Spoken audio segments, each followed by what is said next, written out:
En el nombre del Padre, del Hijo y del Espíritu Santo. Amén.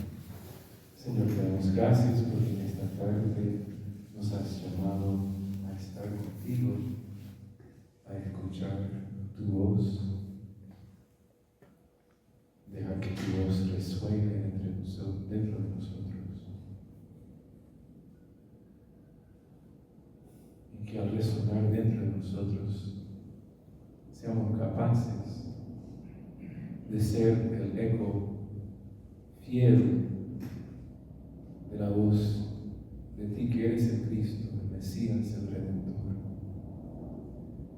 Envía tu Espíritu Santo sobre nosotros, que nos ilumine, que vaya moldeando los pensamientos que crucen por nuestra mente, los sentimientos que podamos experimentar durante el transcurso de este encuentro. Que todos los pensamientos, sentimientos, sensaciones que experimentemos sean para tu mayor honra y gloria, y que nos guíen a la plena verdad que nos hará libres. Te pido, Señor, que cubras este espacio con la preciosa sangre de tu Hijo Jesús, para que estemos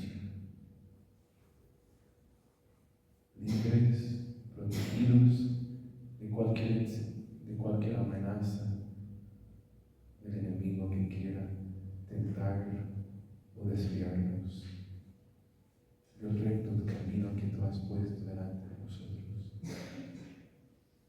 Para nosotros que hemos recibido la unción del sacerdocio, queremos decirte gracias. Queremos reconocer nuestra indignidad de haber recibido semejante gracia y don, misterio tan grande para los que están en camino de preparación. Que sus corazones estén abiertos a la formación del Espíritu Santo, que puedan escuchar tu voz y que puedan decir que sí a todo lo que tú propongas para tus hijos. Gracias, Señor. Gracias, Señor, por lo que has hecho, lo que estás haciendo y lo que vas a hacer. Todo esto te lo pedimos en el nombre de Jesucristo y por la intercesión de la Santísima Virgen. Y decimos: Dios te salve, María. Llena eres de gracia, el Señor es contigo. Bendita eres entre todas las mujeres, y bendito es el fruto de tu vientre, Jesús. Santa María, Madre de Dios, ruega por nosotros pecadores, ahora y en la hora de nuestra muerte. Amén. Santa Edith Stein, Santa Teresa de Benedicta de la Cruz, ruega por nosotros. en el nombre del Padre, del Hijo y del Espíritu Santo. Amén. Qué privilegio, hermanos y hermanas, estar aquí con ustedes. Un hermano sacerdote me preguntó ahorita si tengo preparación en la bioética. La respuesta es que no. Ayer o anteayer, el doctor Martín Catalián, al introducirme, al presentarme en el Congreso, dijo que soy experto en el método Billings. No es cierto, no soy experto. Sí manejo el método, he aprendido bastante sobre el manejo del método, pero no soy experto. Yo no tengo credenciales. No sé por qué me han invitado, porque no las tengo. Tengo 9 años de sacerdocio. Aquí hay hermanos sacerdotes que tienen muchísima más experiencia que yo en la confesión. Y de remate, ni siquiera soy latino. Yo vengo de visita a su país, humilde, agradecidamente, y el Señor escoge a quien Él quiera escoger. Así que yo digo que sí a su invitación. Vamos a ver este taller que tiene el título Un eco de la voz del Redentor. Y pronto vamos a ver de dónde se sacan esas palabras. El subtítulo del taller sería El reto de la anticoncepción en el confesionario. Cómo enfrentarnos, cómo acercarnos con la voz del Redentor a una persona que está luchando con la anticoncepción. ¿Okay? Entonces, para ese fin tenemos 3 documentos que hemos repartido. Y el primero de ellos es la encíclica Humane Vitae. La vamos a ver, pero primero quiero sacar una frase de ese Vademecum que ustedes tienen también en sus manos. En el Vademecum, la Iglesia declara que la confesión es un acontecimiento salvífico de máxima importancia. Así que, hermanos, padres, sacerdotes, debemos temblar cada vez antes de acercarnos a la confesión, porque es así de potencialmente salvífica la confesión y es así de potencialmente horrífica para el penitente que se acerca, ¿verdad? Dependiendo de qué tanto hagamos el eco de la voz del Redentor. Entonces, ahora viendo esta encíclica Humane Vitae, si la sacan y van al numeral 28.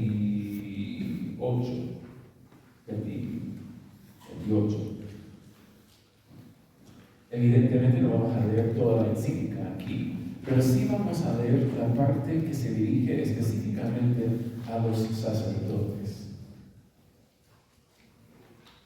¿Algún voluntario? A los que se acerquen aquí adelante. El 28.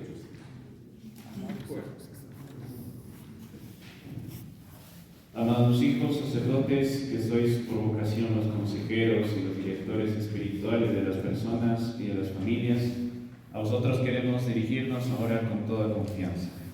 Vuestra primera incumbencia, en especial la de aquellos que enseñan la teología moral, es exponer sin ambigüedades la doctrina de la Iglesia sobre el matrimonio.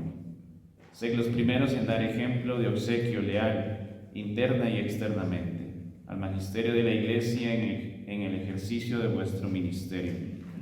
Tal obsequio, bien lo sabéis, es obligatorio no solo por las razones aducidas, sino sobre todo por razón de la luz del Espíritu Santo, en la cual están particularmente asistidos los pastores de la Iglesia para ilustrar la verdad. Conocéis también la suma importancia que tiene por la paz de las conciencias y para la unidad del pueblo cristiano, que en el campo de la moral y del dogma se atengan todos al magisterio de la Iglesia y hablen del mismo modo. Por esto renovamos con todo nuestro ánimo el angustioso llamamiento del apóstol Pablo. Os ruego, hermanos, por el nombre de nuestro Señor Jesucristo, que todos habléis igualmente y no haya entre vosotros cismas, antes seáis concordes en el mismo pensar y en el mismo sentir. Aquí tengo puesto la imagen del cardenal Pironio. Levanta la mano si conoces al cardenal Pironio de Argentina. Muy pocos. Entonces, quiero invitarles, chicos, hermanos sacerdotes, a que investiguen la historia del cardenal Pironio. El cardenal Pironio, un fiel hijo de la Iglesia, sacerdote, luego obispo, cardenal y hoy en día beato, cardenal Pironio. Era el número 22 de los hijos de su madre. Después del primer hijo de la madre del cardenal Pironio, el ginecólogo, el doctor, le dijo a ella que debe cancelarse, ya no tener más hijos. Y tuvo 22 al final, ¿verdad? Y él es el número 22. Quiero invitarles a que busquen la historia de amigo muy personal de Papa Pablo VI, San Pablo VI, el autor de este documento, y también de Juan Pablo II. El Papa Pablo VI quiere hacer hincapié en la importancia de hablar un solo idioma en cuanto a la moral conyugal. Ayer tuve el privilegio de acompañar una amiga de nuestro equipo de Nicaragua, porque se enfermó. Tuvo un problema con el corazón. Entonces fui con ella a la clínica. Cuando ella llega, comienza a hablar con el médico y le explica cuál es su problema. Y el médico entiende inmediatamente qué está pasando. Y el médico entiende inmediatamente qué recetarle, qué medicamentos, qué tratamiento. Él no tenía que estar en Nicaragua, viviendo en la misma cultura, en el mismo clima, para tener un solo pensar con su hermano médico en Nicaragua, ¿verdad? El mismo medicamento que se recetó en Nicaragua, se recetó aquí. Debe ser igual entre los sacerdotes. Debemos hablar el mismo idioma. ¿Y cuál es el idioma que hablamos? El idioma que nos da la iglesia. Y en cuanto a la moral conyugal, especialmente tratándose de la anticoncepción, aquí tenemos la instrucción suficiente.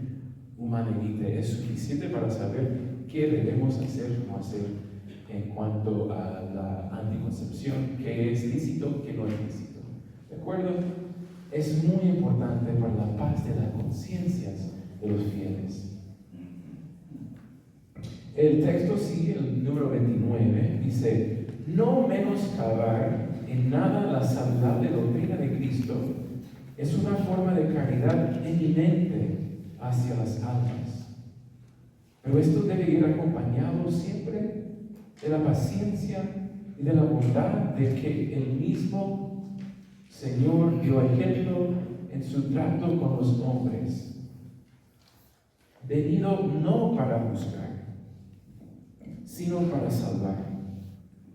Él fue, y quiero que memoricen esta frase, Él fue ciertamente intransigente con el mal, pero misericordioso con las personas. Eso es lo que vimos ahorita en el recorte, el video que vimos ahorita. Jesús con la samaritana, con su mal, con su pecado, fue intransigente, tajante, pero con la persona de la samaritana fue sumamente misericordioso. No hay un conflicto, hermanos, entre la intransigencia contra el pecado y la ternura, la misericordia con el pecado. Que en medio de sus dificultades encuentren siempre los cónyuges en las palabras y en el corazón del sacerdote, digámoslo juntos, en el corazón del sacerdote, el eco de la voz y del amor del Redentor. Un eco de la voz del Redentor. Hablad además con confianza, amados hijos, seguros de que el Espíritu de Dios que asiste al magisterio en el proponer la doctrina ilumina internamente los corazones de los fieles, invitándolos a prestar su asentimiento. Esta frase me cautiva, me fascina, me deja pensativo. El Espíritu Santo ha inspirado ¿a quién a escribir este documento? Papa San Pablo VI, ¿verdad? Y ese mismo Espíritu que ha hablado al vicario de Cristo, habla a la persona que está delante de ti en la confesión. Por muy terco que sea, el Espíritu Santo está actuando dentro de él, de ella. Y a nosotros como sacerdotes nos toca confiar en la actividad del Espíritu Santo.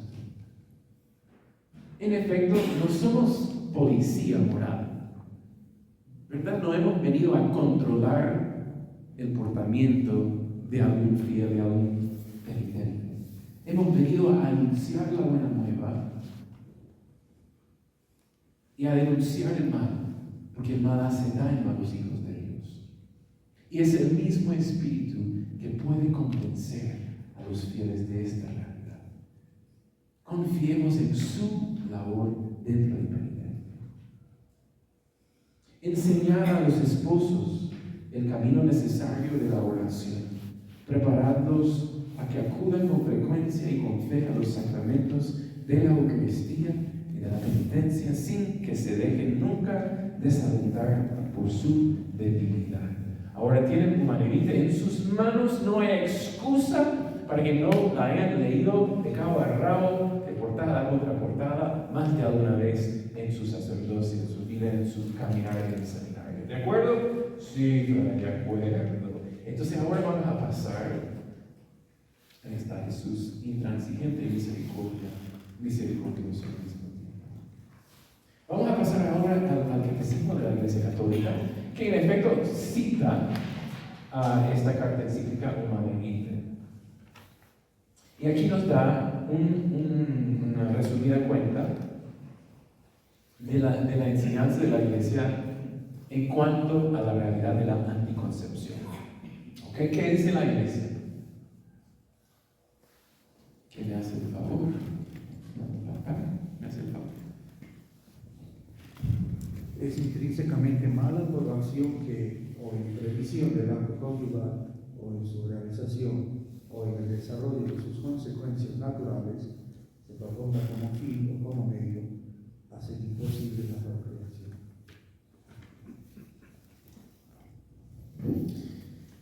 Eso sería como el resumen negativo de la enseñanza de la Iglesia. El resumen positivo es que cada acto conyugal debe estar abierto a la vida, ¿verdad? Entonces, ¿qué significa esta enseñanza? Vamos a verlo parte por parte.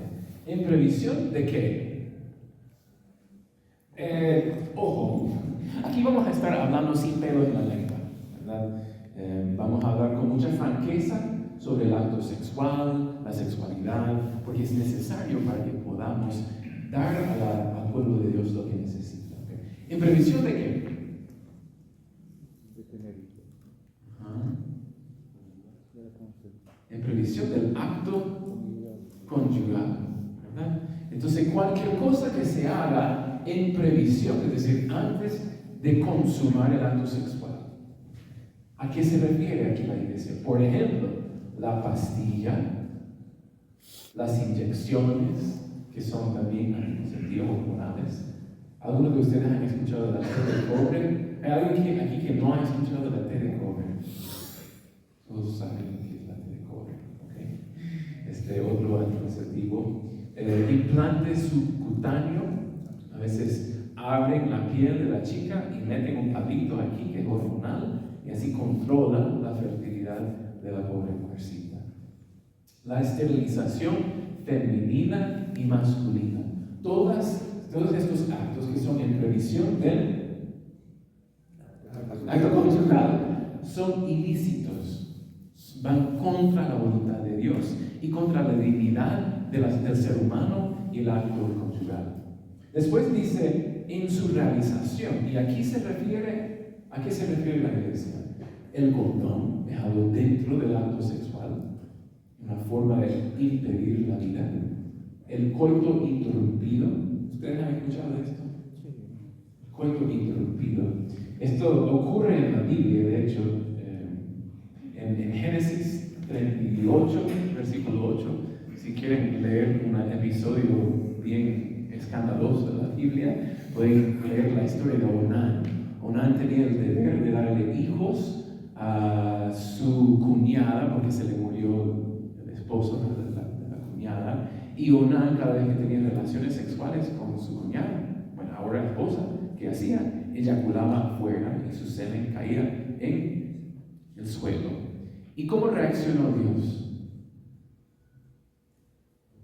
Solo escucho grillos. Lo maldijo y lo mató. Onán fue matado por Dios mismo. Qué honor, ¿verdad? No hay muchos que dicen que pueden decir Dios me mató. Onán sí puede decir Dios me mató. Lo quiero encontrar en el purgatorio. Será divertido, ¿verdad?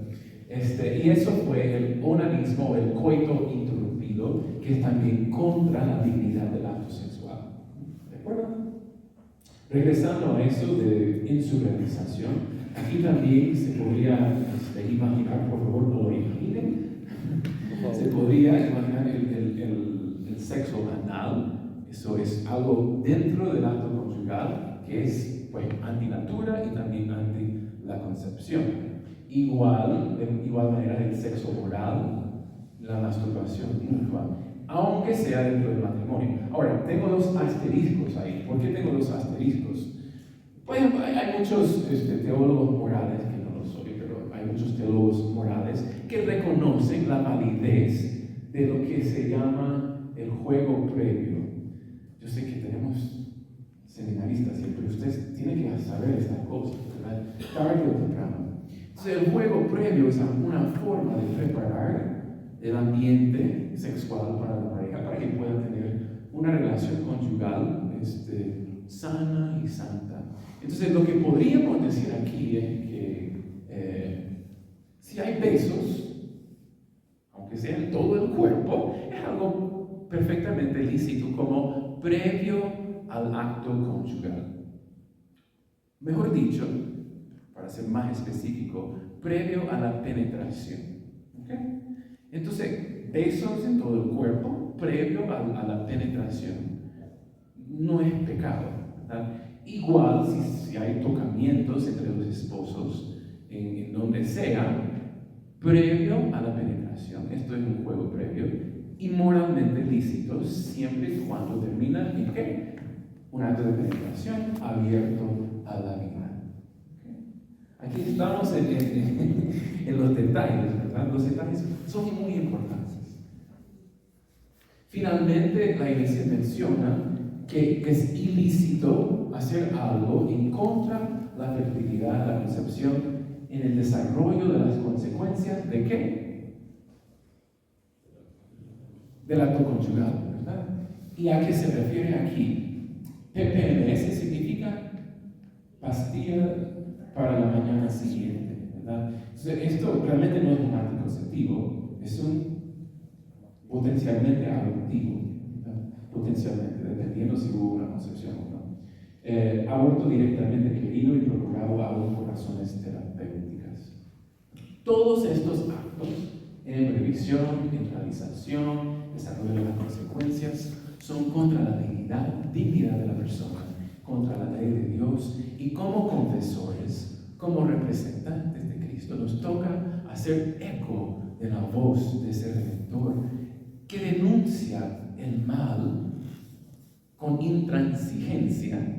¿Por qué? Porque Él sabe que hace daño a sus queridos hijos. Y el confesor tiene la tarea de también denunciar estas cosas por el bien de la persona, por su propia dignidad, por su felicidad. Es un privilegio hacer eco de la voz del Redentor. Ahora vamos a pasar al Vademecum con ese cimiento en la teología moral. El Vademecum viene siendo como un intento de rellenar un vacío. El mismo documento lo dice. Dice el documento que hay una amplia teología moral sobre la vida conyugal. No hay falta de enseñanza de la Iglesia, pero sí hay un vacío, según este documento, en cuanto a ponerlo en práctica a nivel pastoral, especialmente en el confesionario. Y entonces este documento nos ayuda inmensamente a saber cómo manejar esa situación precisa que es la confesión.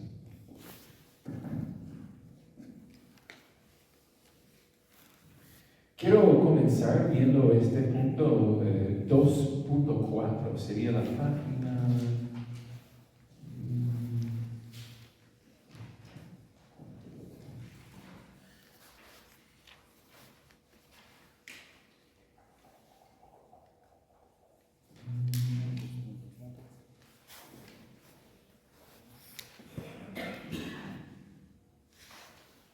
Bueno, no importa. Dice que la enseñanza que acabamos de ver en el catecismo es una doctrina definitiva e irreformable. Si alguna vez escuchaste, es que el Papa Francisco iba a reformar y cambiar la humanidad y la enseñanza de la Iglesia sobre la anticoncepción, escuchaste una mentira, no es cierto, no es cierto en absoluto. La Iglesia no podrá cambiar la doctrina que ya está establecida definitiva y irreformablemente en cuanto a la anticoncepción. Después, el documento nos da 19 orientaciones pastorales, y esto se encuentra en la página 5, tal vez.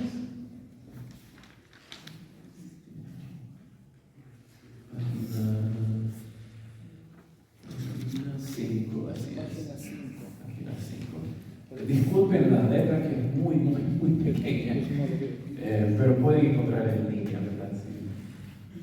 19 orientaciones pastorales. No vamos a ver todas las 19 orientaciones, claramente, pero vamos a ver algunas.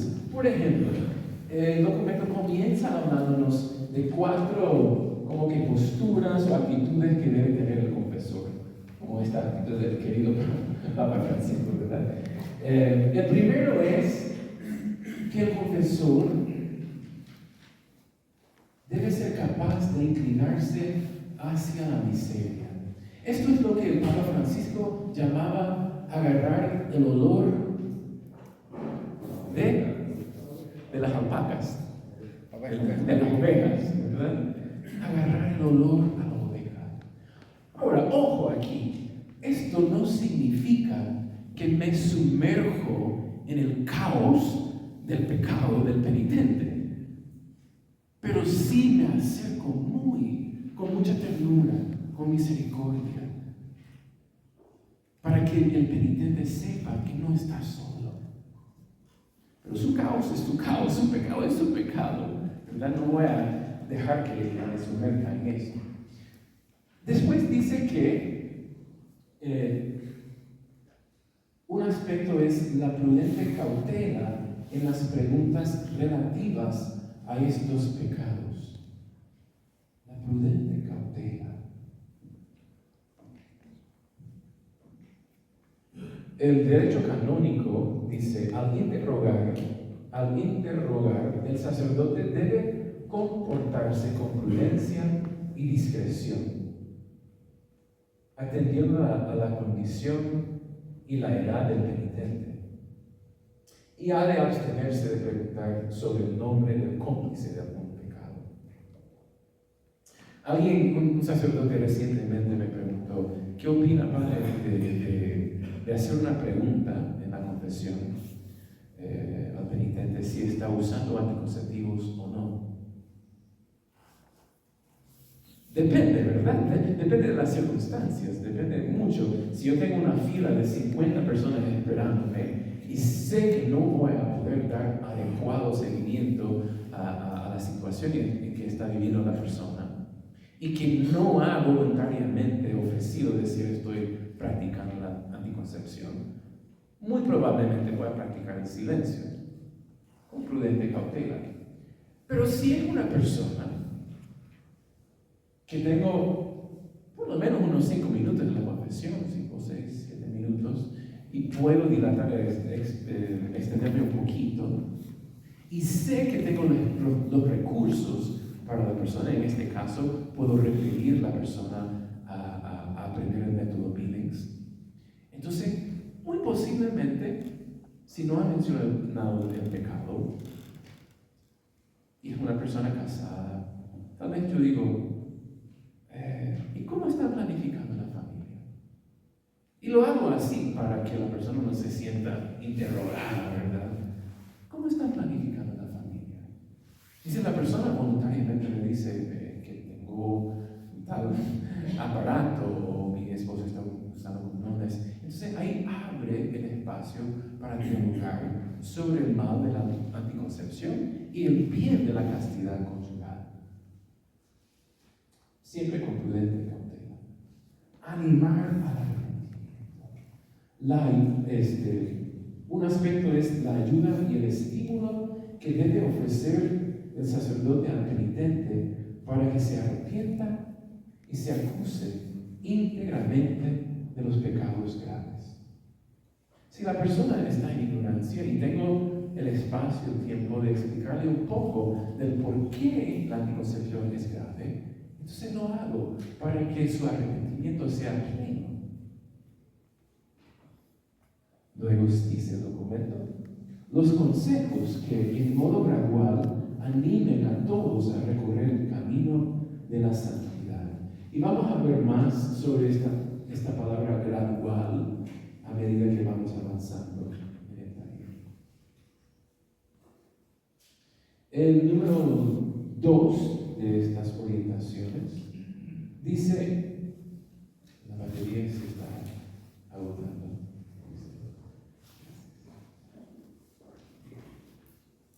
El ministro de la reconciliación tenga siempre presente que el sacramento ha sido instituido para hombres y mujeres que son pecadores.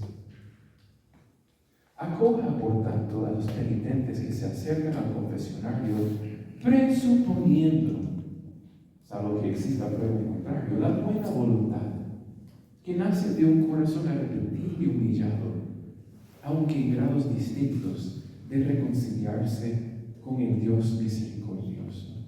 Esto da un alivio al sacerdote que está confesando, el poder presuponer que esta persona quiere ser reconciliada con Dios. Y también, como dijimos antes, suponer que el Espíritu Santo está trabajando en el corazón de esta persona. Padres, a veces se presentan casos en que están viviendo en pecado público, y es muy posible que no se va a poder dar el arrepentimiento, la absolución en ese momento preciso. Pero ustedes saben la importancia de reconocer el valor, la valentía que esta persona ha tenido en acercarse. Y muchas veces, si he tenido que negar la absolución por X razón, siempre procuro decir: ¿sabe por qué estás aquí hoy? Porque el Espíritu Santo te llamó y tú respondiste con generosidad y valentía. Debemos ser padres porristas, que somos capaces de animar y elogiar y felicitar la poca buena voluntad que tal vez veamos en el penitente. Ser padres porristas, que creemos en la buena voluntad de los penitentes. Ser pronto en perdonar la reincidencia. Este es el número 3.5, número 5 de las orientaciones. El confesor tiene la obligación de advertir a los penitentes sobre las transgresiones de la ley de Dios graves en sí mismas y procurar que deseen la absolución y el perdón del Señor con el propósito de replantear, corregir su conducta.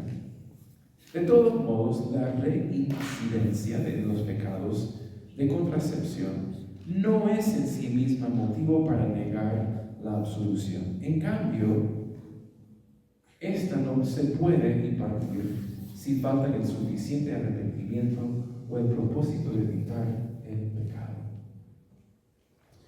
Es una cosa que el penitente diga: Padre, es que mi esposo y yo caímos en el uso del condón. ¿Cuántas veces? Todas las veces desde que la última vez que me confesé. ¿Estás arrepentida? Sí, Padre, estoy arrepentida. ¿Puede volver a pasar? Sí, puede volver a pasar. Pero estamos animados a nunca negar la absolución cuando hay una pizca de buena voluntad y arrepentimiento. En cambio, si estoy hablando con una persona y me ha dicho: tengo la T de cobre, estoy en un aparato que está insertado en el útero, ¿verdad? Es también abortiva la T de cobre. Si la persona me confiesa que tiene la T de cobre,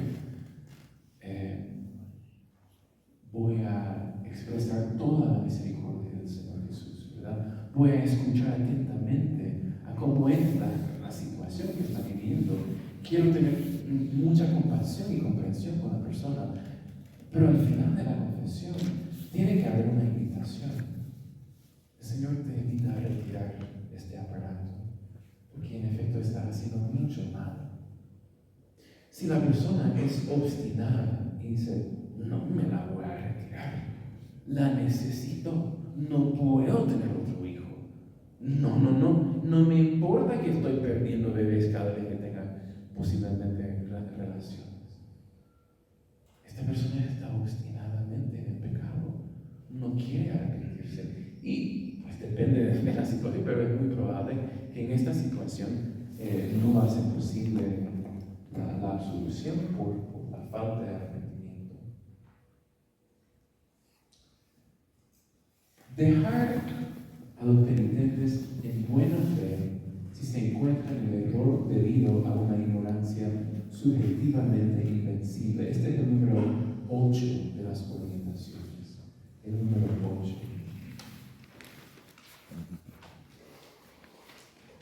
¿Qué podemos decir aquí en cuanto a la concepción? Imaginemos una situación en que estoy confesando en un evento magno. Hay 500 personas que quieren confesarse y tengo 2 minutos para confesarse. Y son personas que vienen de muy lejos y no tendré la oportunidad de darles ninguna orientación. No podré recomendar algún método natural. Tal vez opto por el silencio. En vez de indagar más o hacer más preguntas, tal vez voy a optar por el silencio porque, y vamos a leer el numeral tal cual porque es muy importante.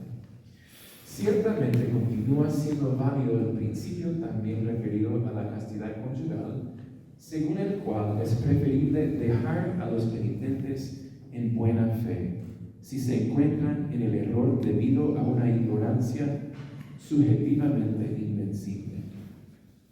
Cuando se prevea que el penitente, aún después de haberlo orientado a vivir en el ámbito de la fe, de la vida de la fe, no modificaría la propia conducta y con ello pasaría a pecar formalmente. Es decir, antes era ignorante, pero cuando tú le informaste, ya se volvió muy consciente y el pecado se volvió mucho más grave, mucho más formal.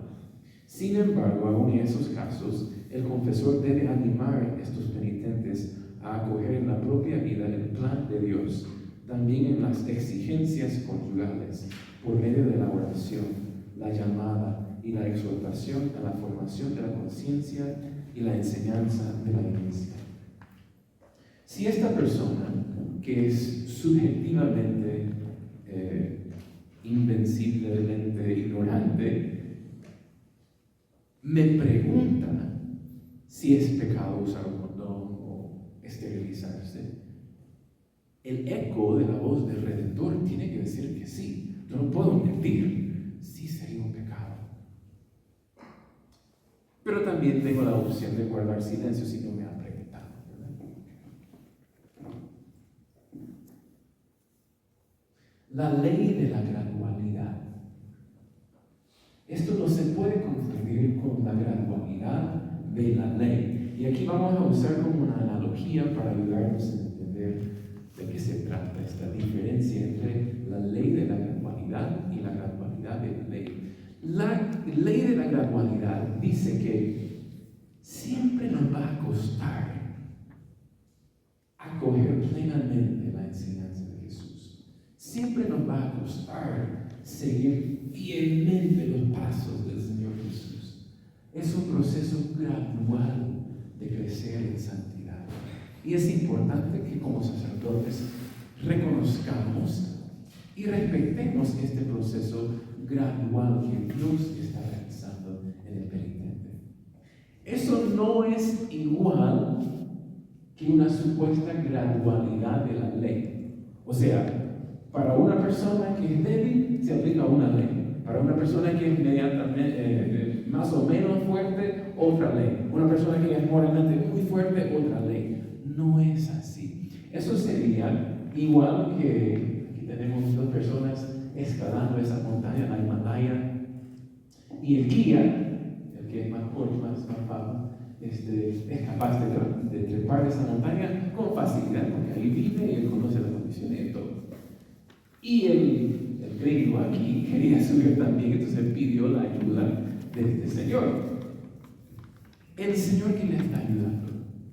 Cuando llegan al pie de la montaña, Él podría decir, miren, ya hemos llegado. Pero no es cierto, el pico está todavía muy alto. Le puede mentir, le puede decir, ya hemos llegado, tranquilo, felicidades. Sería una mentira. O Él podría decir, mira, como sos débil, eres muy débil, voy a bajar el pico, la cima, para que tú alcances inmediatamente la cima de la montaña. Tampoco se vale. Esto sería la gradualidad de la ley. Hay una ley de la gradualidad. Y el hombre que es experimentado le va a decir, hermano, tú no puedes subir esa montaña hoy. Vamos a quedarnos aquí al pie de la montaña, vamos a entrenarnos, hacer que los pulmones se expandan, que tengas más músculos en las piernas y vas a ser capaz un día, gradualmente, de escalar esa montaña. No te voy a bajar la cima para que la alcances. Evitar toda manifestación de desconfianza en la gracia de Dios o en las disposiciones del penitente. Este es el número 11.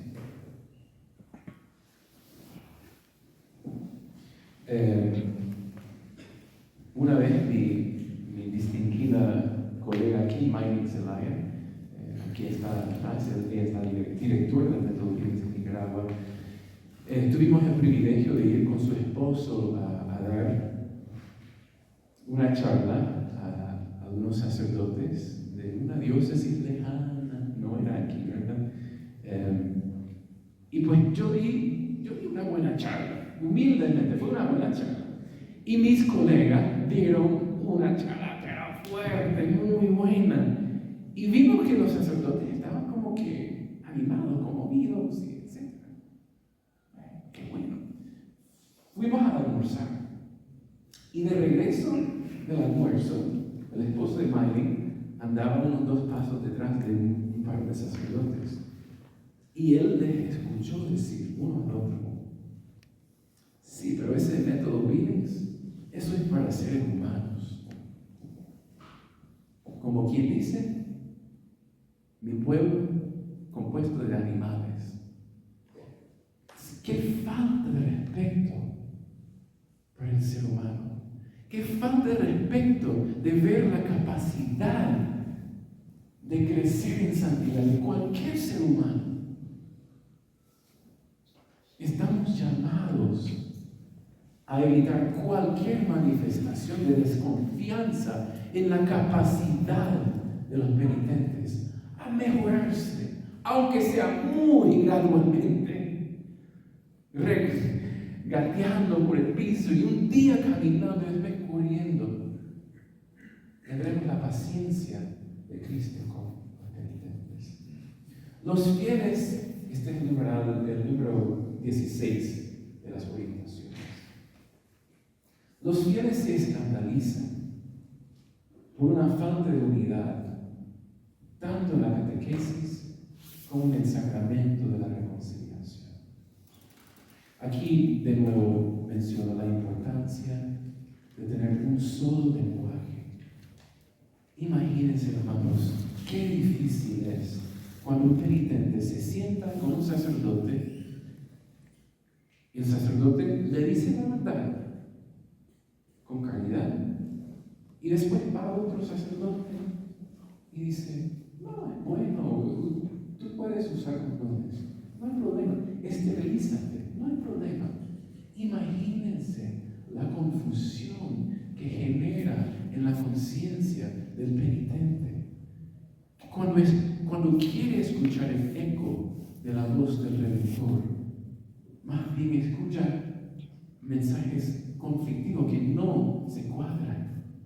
Esto no es lo que Dios quiere para su pueblo. Un solo Señor, una sola voz, una sola enseñanza.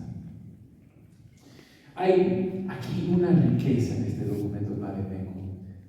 es suyo. Ustedes van a llevar estos documentos con ustedes el día de hoy. Por favor, lean con atención. El Vademécum me impresiona porque la mitad de documentos son notas al pie de la página. La mayoría son apuntes. Ok, ahora vamos a pasar al librito que del doctor John Billings. Para los que no lo saben, estamos en medio de un congreso de WOM Latinoamérica. WOM es la organización mundial que promueve el método Billings, que es una forma de planificación natural de la familia. El método fue descubierto en los años 50 por el doctor John Billings y su esposa Evelyn Billings. John Billings, además de ser un hombre muy, muy sabio y un buenísimo médico y un buen investigador, era también un hombre muy santo. Estoy convencido de que algún día vamos a ver estos nombres, John y Evelyn Billings, en el canon de los santos de la iglesia.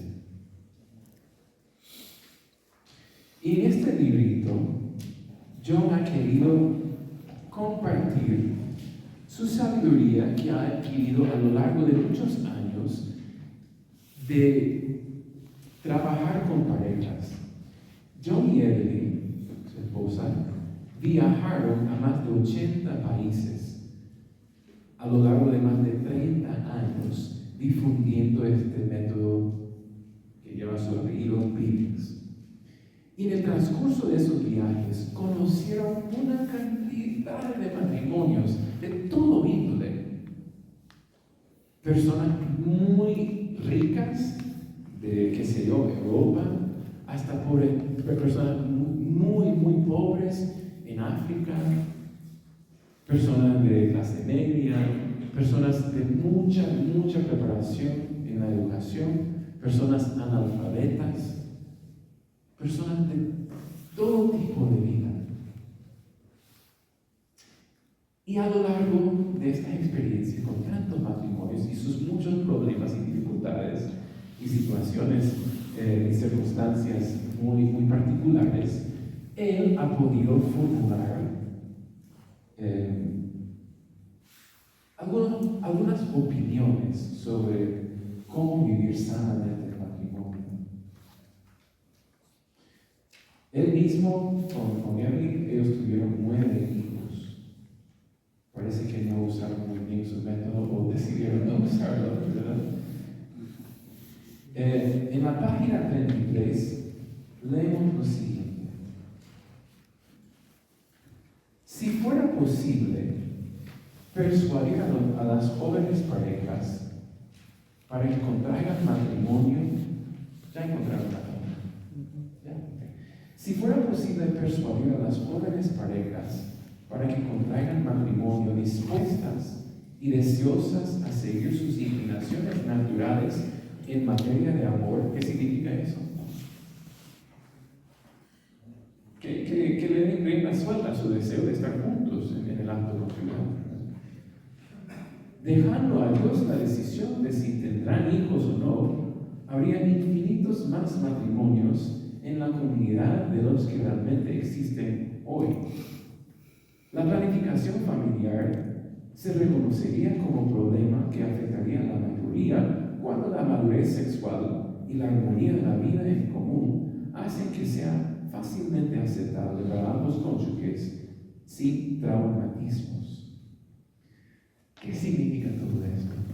Es como que el doctor John Billings, que tiene un método súper eficaz, muy científico, se acerque a una pareja joven y le diga: mira, así funciona mi método, así.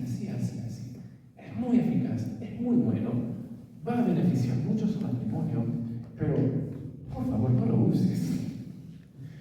Por favor, más bien vivan su vida conyugal, su intimidad, según el deseo que tienen de estar juntos. Dejen que el amor crezca, expresen su amor físicamente y dejen que Dios mande los hijos que Él quiera mandar por ahora, mientras estén jóvenes y pueden. Después, ya cuando son un poco mayores, pues vayan pensando en usar un método. Porque en efecto la abstinencia del acto conyugal es un poco más fácil con el avance de los años, ¿verdad? Las hormonas se bajan y es un poquito más fácil decir que no, ahorita no, más adelante. Sabiduría adquirida a lo largo de los años de conocer muchas parejas.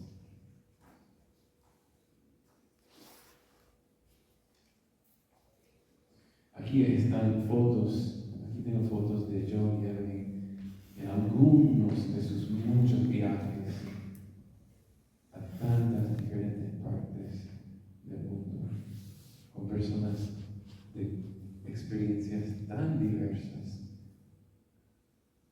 Y Evelyn insistía que el método era para toda mujer, para su conocimiento.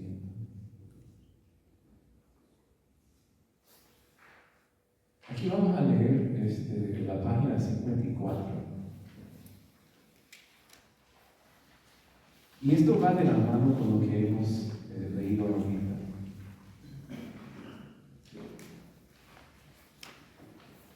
Al inicio de esta página, ustedes pueden ver el subtítulo que dice el miedo a tener muchos hijos, ¿verdad? Ahora, la Iglesia, en el catecismo, en el magisterio, nos enseña que siempre es malo la práctica de la anticoncepción, ¿verdad? Siempre es un mal intrínseco. Dice que los padres deben ser generosos y prudentes en su discernimiento del tamaño de su familia. Pero la Iglesia jamás pondría un número específico. La Iglesia no va a decir, a ver, Juan y María, vengan aquí, ustedes van a tener 6 hijos. Vaya. Ok, siguiente pareja, ustedes van a tener 8 hijos. Váyanse. Siguiente pareja, Carlos y Juana van a tener 2 hijos. Vaya, no, nunca pondría un número fijo. Pero John Pickens, que no es el magisterio, simplemente un hombre con mucha experiencia y mucha sabiduría, tiene la siguiente opinión. Para la mayoría de los matrimonios, con salud normal, no sería irrazonable sugerirles que al casarse decidieran formar un hogar en base a 4 a 6 hijos.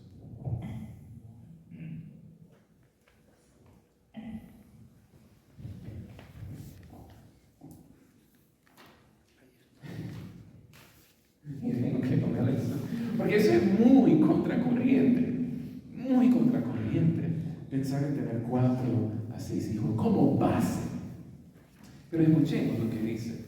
Si acordaran esto, si la pareja podría ponerse de acuerdo, en lugar de ser un tormento su vida matrimonial, por el temor a cargarse de hijos, se lograrían disminuir los divorcios y un número considerable de parejas descubrirán que su capacidad de reproducir hijos es mucho menor de lo que ellos imaginan. Lo que sí es importante conocer es que quienes han descubierto la felicidad de criar los hijos adquirirán una mayor madurez emocional que los hará sobrellevar los problemas con toda facilidad. Aquí está mi método, por favor no lo usen, a menos que sea muy necesario. Es que John reconocía que eso de estar constantemente en abstinencia en los primeros años del matrimonio pone una presión demasiado fuerte sobre la pareja. Es difícil vivir en tranquilidad de matrimonio cuando están pensando constantemente, ¿y si me embarazo? ¿Y si me embarazo? ¿Y si me embarazo? Mejor es simplemente vivir de acuerdo con el plan de Dios. Eso es simplemente una opinión, no es el magisterio de la iglesia, ¿verdad? Pero yo como confesor lo encuentro muy conveniente cuando estoy hablando con las parejas, especialmente una pareja joven, porque abre un espacio en sus vidas. Y ya cuando han tenido 4, 5, 6 hijos, ya han avanzado en los años y la abstinencia es mucho más factible. Es simplemente una opinión con mucho peso, el peso de años, de muchos encuentros con muchísimos matrimonios a lo largo de muchos años y en muchos diferentes países, circunstancias, etc. Ahora, vamos a la parte más divertida de este taller. Tenemos todavía tiempo. Ok, entonces